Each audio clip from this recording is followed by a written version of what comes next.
La neuroplasticité.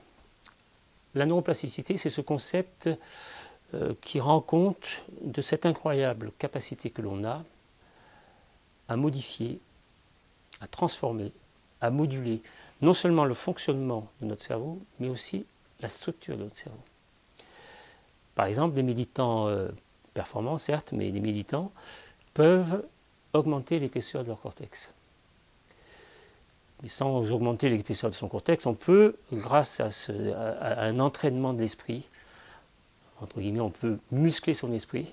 On nous disait dans les années 70 que pour être en forme, il fallait avoir une activité physique. Et bien maintenant, on peut dire que pour être en forme, il faut avoir des pratiques qui, entre guillemets, musclent notre esprit, arrivent à changer ces circuits neuronaux. Quand le patient est en train de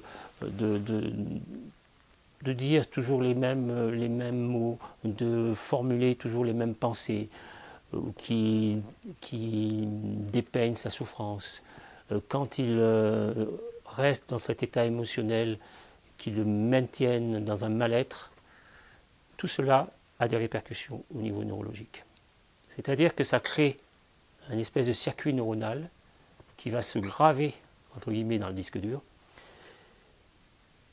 Ça va créer des stimulations au niveau des connexions synaptiques qui vont devenir au fur et à mesure des répétitions de plus en plus installées.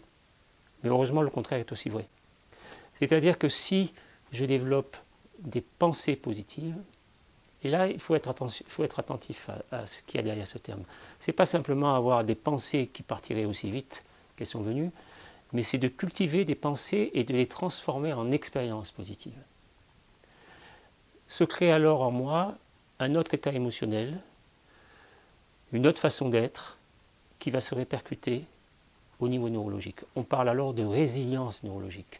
Ce terme de résilience, il est connu grâce à Cyril Cyrulnik, mais on parle maintenant de résilience neurologique, c'est-à-dire que ces connexions qui s'étaient créées, ces circuits neuronaux qui s'étaient créés du fait de cette souffrance qui se répétait par des pensées, par des croyances, mais aussi par des expériences, eh bien si je fais le choix de privilégier certaines expériences, et j'ai cette responsabilité dans le processus de soins, dans le processus de guérison, j'ai cette responsabilité de choisir mes expériences qui me sont profitables.